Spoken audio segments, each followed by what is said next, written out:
নেতাজি মুক্ত বিশ্ববিদ্যালয়ের পরীক্ষার দিন ঘোষণা হয়েছে। খুব সামনেই তাদের পরীক্ষা। ফলে ছাত্রছাত্রীরা প্রত্যেকেই পরীক্ষার জন্য প্রস্তুতি পর্বে নিশ্চয়ই অংশগ্রহণ করে ফেলেছ। নূতন সিলেবাস অনুযায়ী বাংলা অনার্সে যারা পড়াশোনা করছো,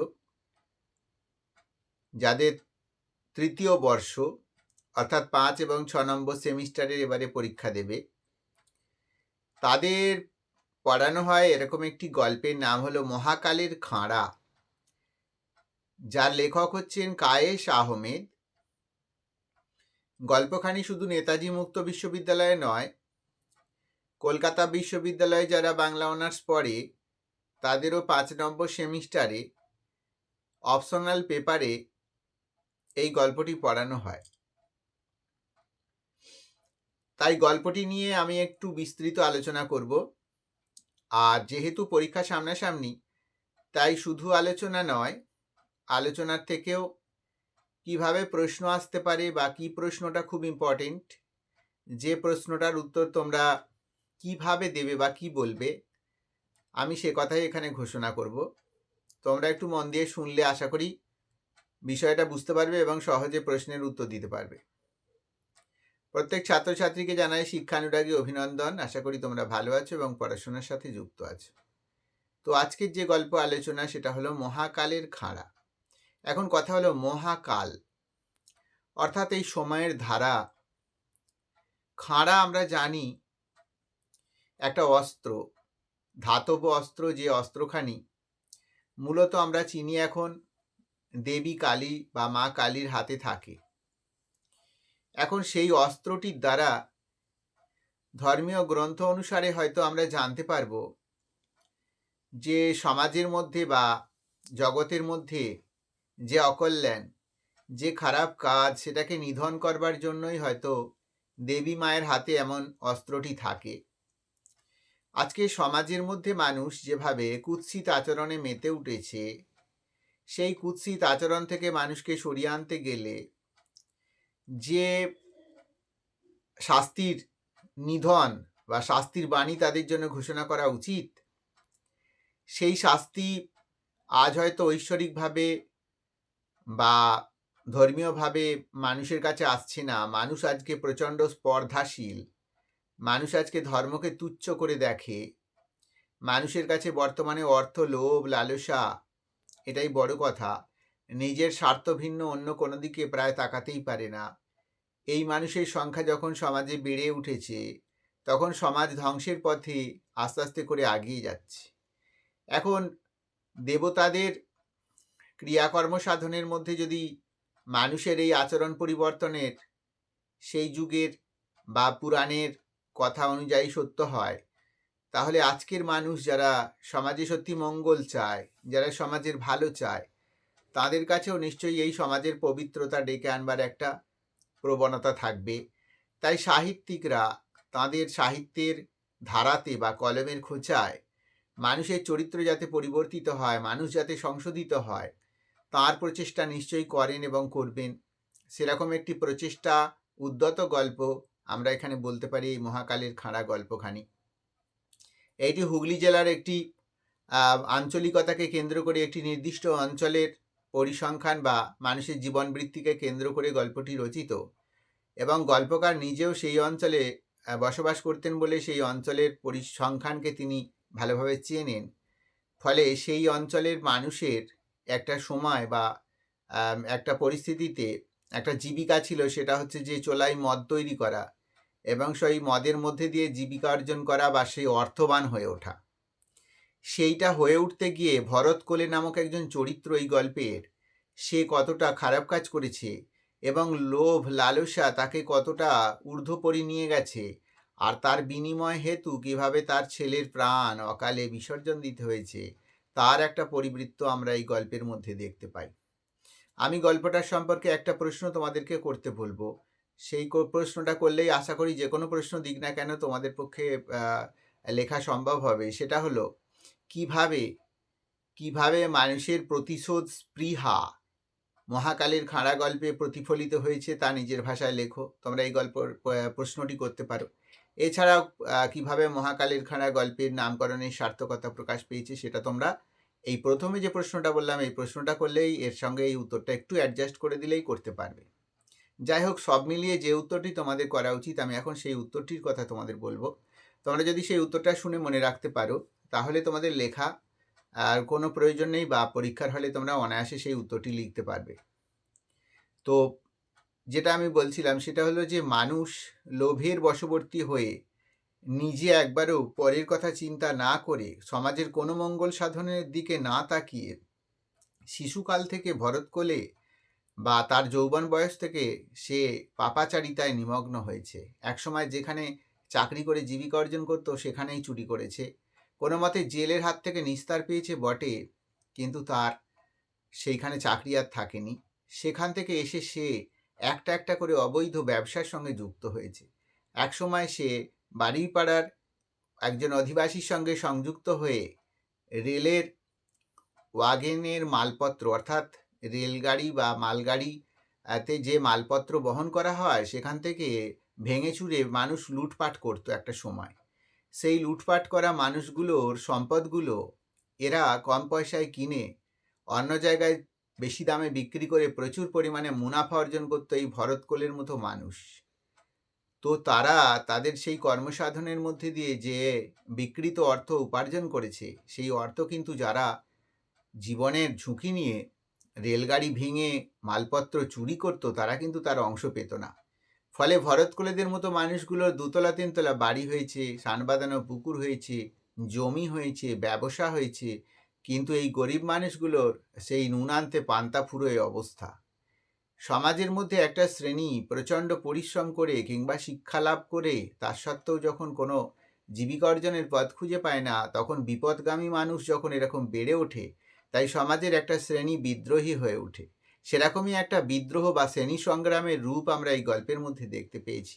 সেই শ্রেণী সংগ্রাম একসময় শোনা গেছে বর্ধমান বা সুদূর অঞ্চলগুলোতে একে একে বেড়ে উঠছে, কিন্তু ক্রমশ দেখা গেছে যে ভরতকোলের মতো মানুষ দেখতে পেয়েছে তার আশেপাশেও সেই বিষয়বস্তু এসে পৌঁছেছে। এমনকি তার গ্রামের মধ্যেই একটা এরকম খুনের ঘটনা ঘটেছে। সেই ঘটনায় ডাক্তারবাবুর ভাইকে হত্যা করে তার মস্তকখণ্ডটিকে খবরের কাগজে মুড়ে বাজারের ব্যাগের মধ্যে তার ভরে দিয়ে তার বাড়িতেই পাঠিয়ে দেওয়া হয়েছে। এমন ঘটনা সত্যিই চাঞ্চল্যকর এবং মানুষের কাছে অত্যন্ত কষ্টকর, এবং ভরতকোলের মতো মানুষের কাছে অত্যন্ত ভয়ভীতির কারণ হয়ে দাঁড়িয়েছে। তাই সে ছেলেকে সাবধান করেছে যেন সকাল সকাল বাড়ি আসে এবং কোনো রকম অপকর্মের দিকে না যায়। ছেলে ইতিমধ্যে সবিতা নামক একটি মেয়ের সাথে প্রেমের সম্পর্কে আবদ্ধ হয়ে তাকে অন্তঃসত্ত্বা করে তার জীবনের একটা খারাপ দিককে নামিয়ে নিয়ে এসেছে। যদিও বা ভরতকোলে তার অর্থের জোরে সেই জায়গা থেকে মুক্তি পেয়েছে, কিন্তু তার সদাই ভয় হয় ছেলে বুঝি আবার কোনো অঘটন ঘটায়। তাই ছেলের বিয়ে দিয়েছে, সুখে শান্তিতে বসবাস করার চেষ্টা করেছে, কিন্তু তার পিছন দিক থেকে কে যেন তাকে বারে বারে মারতে আসছে বা তার প্রতিশোধ নিতে আসছে, এরকম ভাবনা তার মনে থেকেই যায়। সেখান থেকে সে কোনো মতে উঠতে পারে না। একদিন নিজের বাড়িতে কালী পূজা, তাই মা সরোজিনী সুরেনকে বলেছিল, আজকে তুই আর দোকান খুলতে যাস না। সুরেনের দোকান রয়েছে বেগমপুর স্টেশনে, রেডিও মেরামতির দোকান। আজকে আর দোকান খুলতে যাস না, বাড়িতে পূজা, নিজেরা না কাজকর্ম করে নিলে হয়। কিন্তু ছেলে সে কথা শোনেনি। সে বলেছিল, দোকানে যেতেই হবে, আমার অনেকগুলো অর্ডার আছে, সেগুলোকে সাপ্লাই দিতে হবে। কিন্তু সেটা তার মিথ্যা কথা।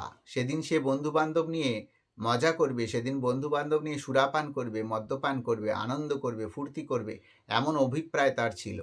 সত্যিই সে বন্ধুদের আসরে গিয়ে সেখানে মদের আসর জমায় এবং সেখান থেকে ফিরতে ফিরতে তার রাত্রি 10টা অতিক্রান্ত হয়ে যায়। পথঘাট ফাঁকা, গ্রামের পথ, এখানে ওখানে অন্ধকার, বাঁশবাগান, আমবাগান, কলাবাগান ইত্যাদির তো অবস্থান রয়েছেই। তার পাশ দিয়ে সাইকেল চালিয়ে চলে যায় ঝন্টু। ঝন্টু তাকে সাড়া দিয়ে যায়। সুরেনও তাকে চিনতে পারে এবং ঝন্টুর সাড়া নেয়। কিছুক্ষণের মধ্যে পথে চলতে চলতে হঠাৎ করে সুরেনের মনে পড়ে সবিতার কথা। সে যেন দেখতে পায় সামনে সবিতা দাঁড়িয়ে একটা গাছের আড়ালে কাঁদছে। তাই সবিতাকে কাল্পনিকভাবে দেখতে পেয়ে সে বাঁশবাগানের মধ্যে প্রবেশ করে গেছে এবং বাঁশবাগানের মধ্যে ক্রমশ অন্ধকারে সে সবিতাকে কোথাও বা ছায়ামূর্তির মতো দেখতে পাচ্ছে, এমন একটা তার মনে ভ্রান্তি জন্মায়। অবশেষে ঝন্টু তার সাঙ্গপাঙ্গদের এদিকে গিয়ে খবর দিয়েছে। তাই ওদিক থেকে সুদীপ, ঝন্টু এবং তাদের আরও 2 বন্ধু সঙ্গী ফিরে এসে খুঁজছে কোথায় গেল সেই মাতাল। অবশেষে খুঁজতে খুঁজতে তারা বাঁশবাগানের মধ্যে প্রবেশ করে দেখেছে যে সেখানেই সুরেন নেশাসক্ত অবস্থায় বিভ্রান্তিকর পরিস্থিতিতে ঘুরে বেড়াচ্ছে। তাই তাকে গিয়ে দেখে বলেছে, আরে শালা, এই যে গোলাপ।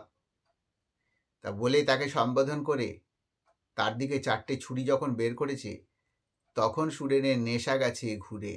সে বুঝতে পেরেছে সমূহ বিপদের সম্মুখীন হয়েছে সে, কিন্তু সেখান থেকে তার আর ফিরে আসার কোনো উপায় নেই।